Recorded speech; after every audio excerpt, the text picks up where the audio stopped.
Bonjour à toutes et à tous, bienvenue, nous sommes ici aujourd'hui et en direct pour ce programme de clôture du mois de l'autre. La liberté d'expression qu'octroie le dessin de presse lui permet de frapper là où ça fait mal. Sans liberté de presse, ça tombe bien, c'est le thème là, il n'y a pas de liberté tout court. Ce qui nous rassemble, nous, dessinateurs membres de Cartooning for Peace, ce sont les droits de l'homme.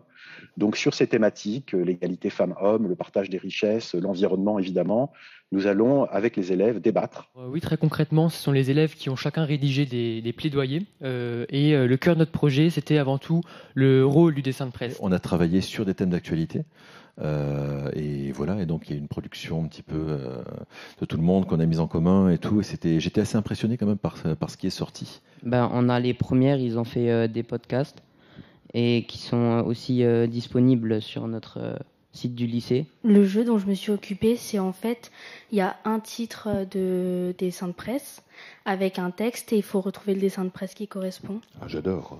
Chaque élève ou en binôme a décidé de travailler sur un thème de la liberté d'expression et tout sera réalisé dans la technique du street art. On a ces jeunes qui sont avec nous, ils sont assez incroyables, ils sont jeunes, ils sont dynamiques. On pourrait les encourager, s'il vous plaît, par de nombreux applaudissements. C'est le concours de vacances, c'est maintenant. Bonjour à tous, la liberté d'expression. Nous allons vous prouver à quel point elle est vraiment importante. Les gardiens de la liberté d'expression, c'est nous, c'est vous, c'est moi. C'est toi ou encore toi. C'est juste formidable. Bravo. Bravo, bravo, bravo.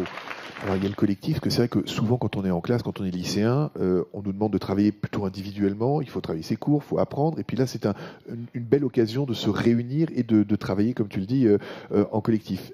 Un dessin de presse, même sans texte, finalement, ça permet aux plus jeunes de comprendre aussi. Le projet m'a fait prendre un peu confiance en moi. J'ai pu déjà, moi, découvrir ce qu'était le dessin de presse, intervenir dans ma classe et expliquer aux autres en quoi ça consistait. Et j'ai pu aider à apprendre à décrypter les dessins aussi.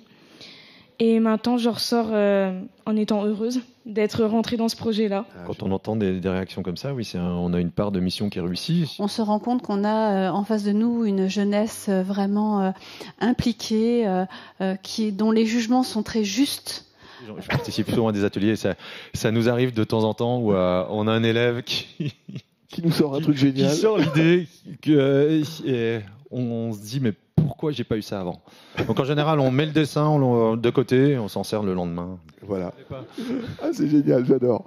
Quand on veut construire une région comme la nôtre aussi vaste, elle doit aussi savoir empoigner, saisir les grands sujets de notre vie en commun et celui de cette année en était un. Je crois que nous avons atteint un de nos objectifs qui est de travailler sur le bien vivre ensemble.